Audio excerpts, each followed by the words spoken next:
Hi, this is Robert Royal, and this is a podcast of The Catholic Thing.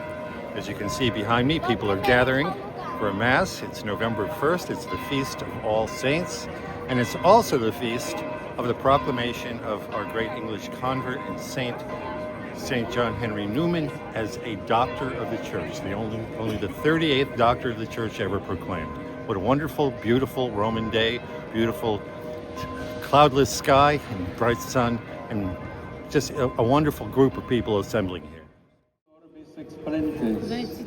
De dicasterio de causi sanctorum consultum, certa scientia ac matura deliberazione, deque apostolice potestatis plenitudine, sanctum Ioannem Henricum Newman, Ecclesiae Universalis Doctorem declaramus, in nomine Patris et Filii et Spiritus Sancti.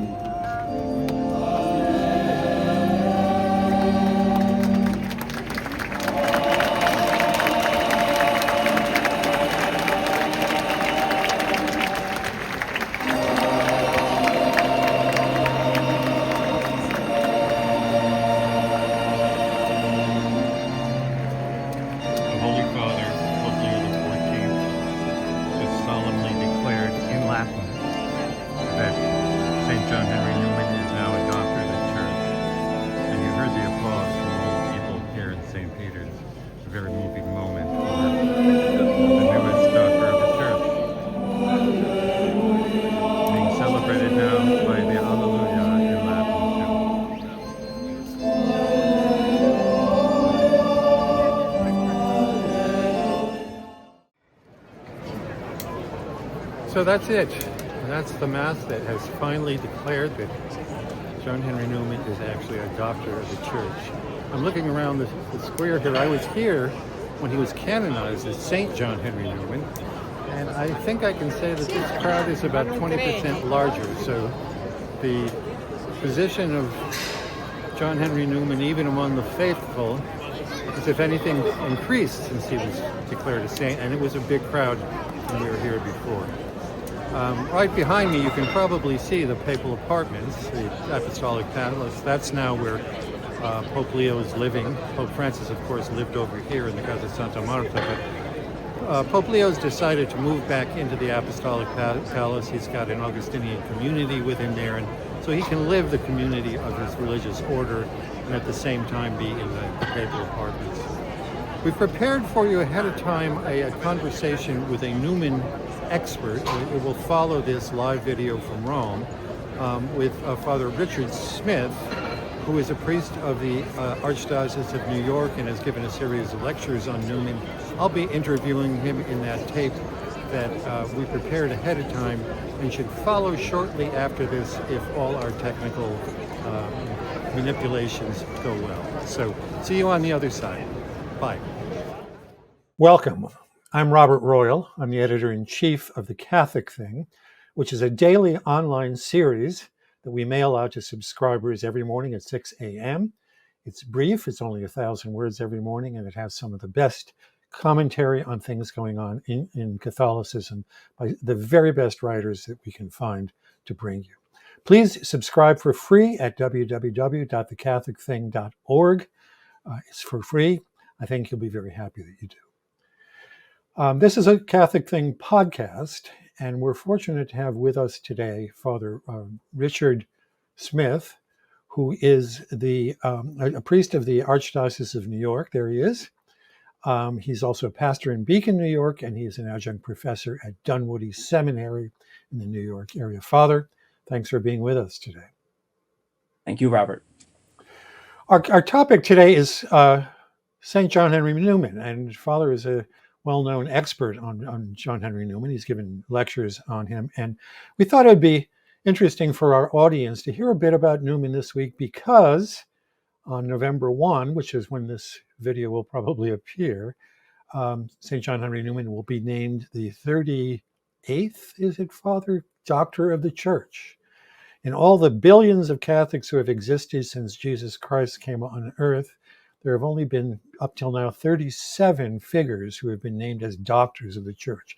Doctor doesn't mean that they show up and they take your temperature and prescribe drugs. It means that they are a teacher of the church. And so we thought it would be great to talk with someone who's an expert on Newman. And Father, let me start out with just a broad question. Why do you, I think a lot of our people who are watching or listening to this right now probably are aware that Newman was a great theologian. And he was a celebrity convert in the 19th century in England. He was a beautiful writer. I read his sermons and reread them regularly. But why do you think that of all the great modern figures like him, theologians and holy people and others, he is being named a doctor of the church? Well, in some ways, it's simply to acknowledge the reality of who this man is. He certainly is one of the greatest minds of the church in history. So simply acknowledging a truth. But what he brings, I think, is he had an insight not into just what was happening in his own time, but where these trends would go if left unchecked, inevitably. So in some ways, he's a prophet. He has a line in one of his sermons, I believe, where he says, "This whole world is one vast madhouse." And I've taken so much consolation in that line through the years that he saw kind of the insanity sometimes around him, and he saw again not just where things were but where they were heading, and was able to address those issues in a very unique way. I think in some ways a very English way. I was reading last week John Paul II's homily when St. Therese was named a doctor of the church in 1997. And the Pope said that when the church proposes a person as a doctor of the church, they are particularly addressing preachers and theologians who teach and who do research, proposing the teachings of the doctor of the church as a point of reference for theology, not just because what they teach is in conformity with the revealed truth, but also because of the new light that they shed on the mystery of faith, and the way that they add a fullness to our understanding of the mystery of Jesus Christ. And in our own time, Newman does that in a magnificent way. So let's talk about that a bit. Let's talk about some of the details of how he does this. I mean, what is it right now that we could say, if we look back to Newman had a long life, almost the entire 19th century. He was born in 1801 and died in 1990, if I remember, or 1890, if I remember this right. But why now? I mean, we're about 35 years after his death. What in particular strikes you as the reason why the Pope would like to proclaim him right now, for the kinds of things that he intuited, as you say? Well, I think he really speaks to many of the issues of faith and reason, how faith and reason relate to one another, issues of conscience, issues of how doctrine develops. And these are things that, of course, are always issues in the church in one way or another, but maybe in a particular way today, this perhaps many misunderstandings about the nature of conscience, or the relationship between faith and reason. Perhaps different crises that we see in the world of education that Newman speaks to. I think there's not just a deep insight in Newman's writings, but also just a luminousness. There's a beauty to his writings that's very attractive as well. And so I think those areas specifically today would be areas that perhaps the church would be calling us to pay attention to Newman. But I think Yeah, well, let me just interrupt you there for a second. You talked about the nature of conscience. I've written about this myself a couple of times, and I know that Newman's is often cited by many people, I don't think always accurately, about what conscience is. He talks about conscience being the aboriginal vicar of God himself. Can you play out a little bit more for us what the way he understood conscience, as opposed to what many people think today the conscience is, and that is, I look inside myself, I decide what I think is true and what is good, and then I just follow that. I mean, Newman has a very different approach to conscience. Yeah, absolutely. And I think the key word in Newman's understanding of conscience is that it is a voice, the voice of another. There's a wonderful quotation in one of his sermons, I think, Sure. that really beautifully expresses it. The problem with talking about Newman or trying to paraphrase Newman is Newman says it so much better himself sometimes, always. And so he says this about conscience. He says, he has within his breast a certain commanding dictate, not a mere sentiment, not a mere opinion or impression or view of things, but a law, an authoritative voice bidding him to do things and avoid others. I do not say that his particular injunctions are always clear or that they are always consistent with each other. But what I am insisting on here is this, that it commands, that it praises, it blames, it promises, it threatens, it implies a future, and it witnesses the unseen. It is more than a man's own self. The man himself has not power over it, or only with extreme difficulty. He did not make it. He cannot destroy it. He may silence it in particular cases or directions. He may distort its enunciations, but he cannot, or is it quite the exception if he cannot emancipate himself from it. He can disobey it. He may refuse to use it, but it remains. So for Newman, a conscience is a very rich reality in us. And it is, above all, he calls it the voice of God, or the echo of the voice of God within the human person, that we are created this way. This is intertwined in us.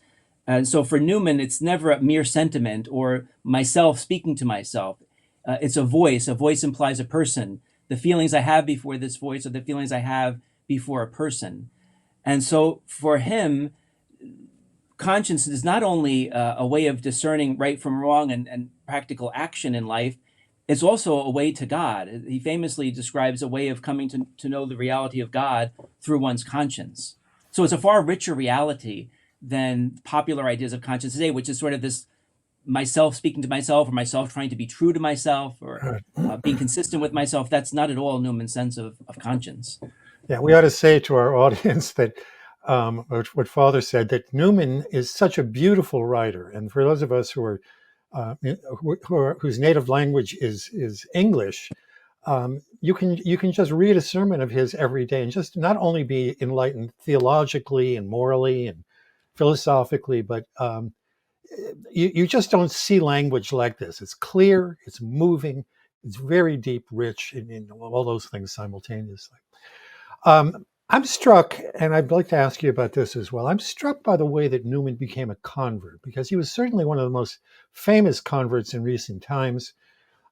He had to pay a price to that. He was a professor at Oxford. He had a high position in the academic world, but also was looked to as a leader of Christianity. And he read his way, I would put it this way, he read and thought his way into the Catholicism simply by pursuing the truth. And so he goes back and he looks at the early church, and he writes about the early church fathers. And what happens, it seems, is that little by little he comes to realize that the Anglican faith is not the ancient faith. It's not what the reformers thought, which is a return to the early church and to the tradition, but it was a departure. Could you comment on that a little bit? Because that truth seeking, it seems to me, is front and center in everything that he does. Yeah, you have to have, I think, a sense of the man himself before you can understand any of his thought. That may be true of everyone, but it's certainly, true of Newman. And to understand the sacrifices that this man made to become a Catholic in that time and place is to really appreciate the love that he had for the truth, which for him was a person, Jesus Christ. So he was pursuing truth with a capital T. He understood that this was Jesus, and he was willing to go wherever he felt led to by truth and where he would meet truth. And so when he leaves the Anglican Church to become a Catholic, he was leaving behind everything. He was leaving behind his career, his future of a career, his income. He was leaving behind his family. He was alienated from most of his family the rest of his life. His deep friendships that he had in Oxford and in the Anglican world, the English world. He was giving up social prestige. It was Catholicism was looked at very low socially and intellectually and spiritually. And most of all, he gave up Oxford, which for him was everything.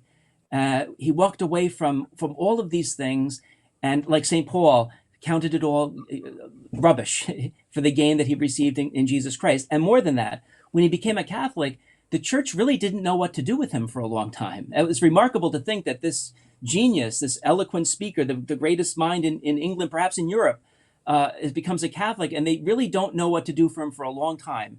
And many of the endeavors that he does take up fail. For example, the Catholic University in Dublin being the most striking of those failures, but many failures in his early life as a Catholic. So much so that he falls into something of a depression for a period of time, and yet he never doubts the fact that he has made the right decision to follow Christ into the Catholic Church. So this, for him, is everything to find truth here, and I think to appreciate that this cost him greatly, and he counted it all a gain because he gained Christ in coming to the Church. Yeah, I want to mention a couple of texts for those who are in our audience. If you want to read further into this in Newman's account, you should read his Apologia Pro Vita Sua, the apology for his life, which is an explanation for his life. I've just been reading myself a new book that came out by Monsignor Lawrence Spittier, who was the priest from England who was asked to conduct the process of bringing Newman to becoming a doctor of the Church.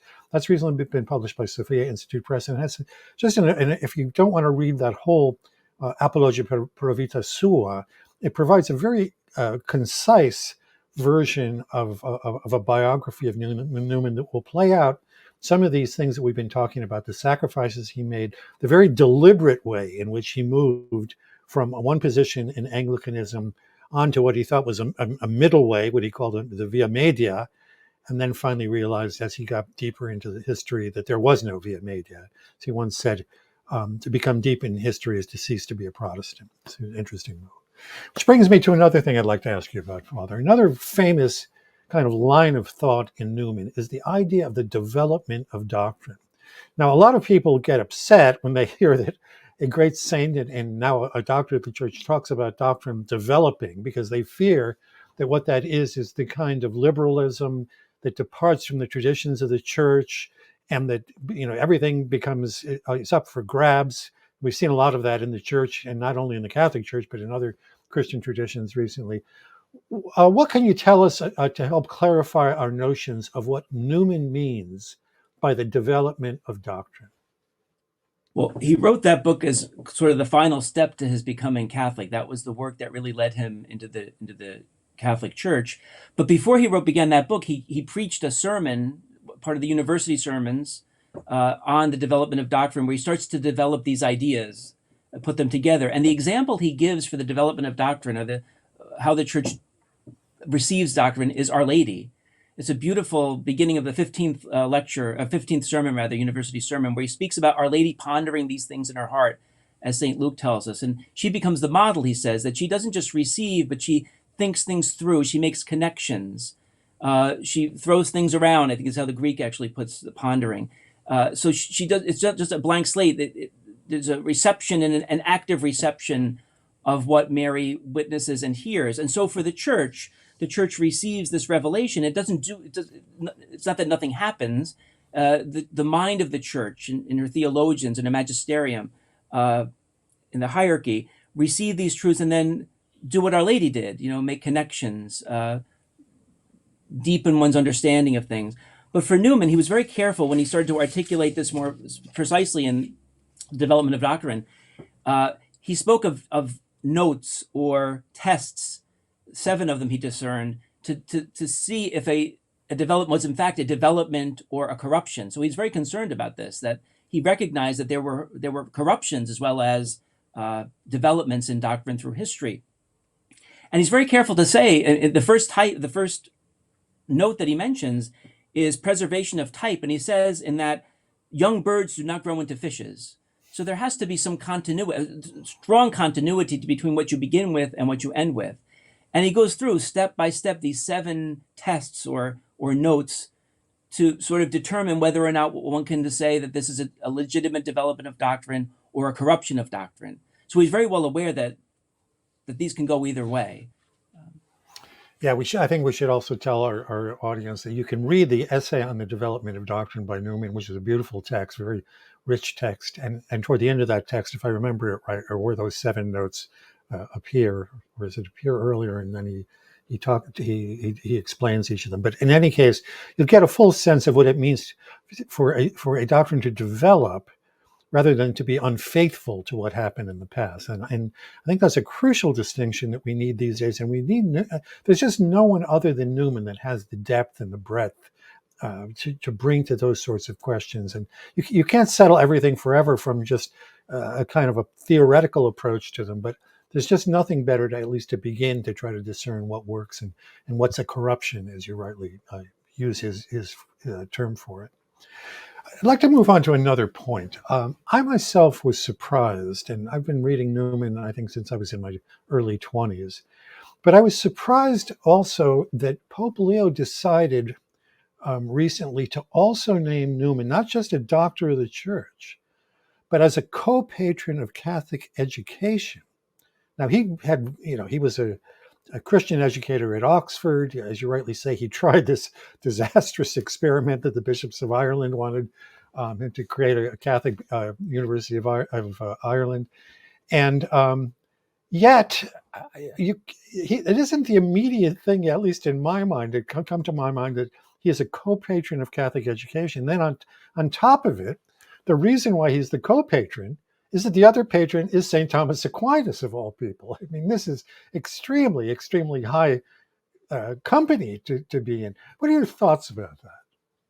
Well, Newman himself said towards the end of his life that his line in life was education from the beginning. I mean, he's entitled to tell us what his line was, but I would argue with him that really it was priesthood and parish priesthood. But there's no denying he was involved in education from his adulthood on, and so his Oxford, as I mentioned before, Oxford was everything for him, and he ran into trouble very early on in Oxford because of his ideas about how education should proceed. He had a very strong sense that personal influence was essential in education, and the system that he was promoting in Oxford in the late 1820s was not well received in Oriel College, and he was eventually led to his having to resign as a tutor.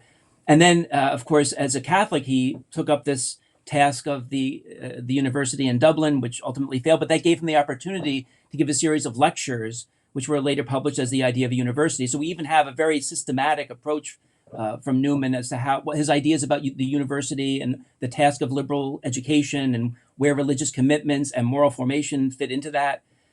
And then when that failed, he returned to Birmingham, of course, to the oratory, where he was very influential in the oratory school. So I think they imagine it's kind of an Eton for Catholics. So he was interested in not just the theory of education, but actually living it out. And his I think his hallmark in terms of education is this personal influence was so important for him that there be a relationship between the teacher or the tutor and the student. The tutor would be involved not just in a person's intellectual formation, but even his moral formation. Our time's coming to an end, but you've brought me to another phrase by Newman that I'd like to invoke here. Newman's motto sort of is cor ad cor loquitur. Heart speaks to heart. Now, a lot of people would see that, a lot of contemporary people would see that and kind of read that as a kind of an interpersonal thing at a fairly superficial level, I would have to say.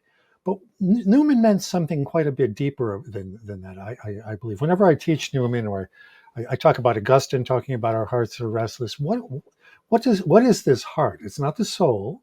It's not just feelings. It's not just our mind. It's not just whatever intuition or impulse we have to have. I'm going to put you on the spot now and say, can you explain to us briefly, what does Newman mean when he says cor ad cor loquitur, heart speaks to heart? I think he means the I that says I believe, or I love you, or I do. It's the whole of me, not just a part of me, but the deepest part of who I am, the whole of me. So when I say I like to eat eggs for breakfast, that's a different I than says I believe. And so I think it's bringing the whole person. Newman once said he has no interest in touching the intellect without touching the heart. So it's the whole person that he's interested in. So when he speaks cor loquitur, it's in a number of contexts. One would certainly be the preacher speaking to the congregation, the teacher speaking to the student, the brother speaking to a brother. But also, I think cor ad cor loquitur is the heart of Jesus meeting us in our heart, the the who of the I of Jesus meeting the I of us. So I think there's a wholeness to that idea of core in Newman. Well, good. That's a good place for us to end up. There's a great deal more, of course, about Newman that could be said, and you can read into Newman's works, which, let's say again, are some of the most beautiful theological and cultural texts that you're going to stumble on. I went through a period when I was writing a book myself, and what I did to keep myself grounded was to read one sermon by Newman every morning before I would start out on my own writing, and I hope that inspired me a bit as well. Father, you've inspired us all by helping us to understand this great saint, and and maybe by the time this appears, doctor of the church and co-patron of Catholic education. What a great saint. Great conversation, Father. Thank you very much. And thank you all for being with us. Let me just say again, go to the Catholic Thing website, www.thecatholicthing.org, and subscribe for free to further great commentary on all things Catholic. I'm Robert Royal. See you next time.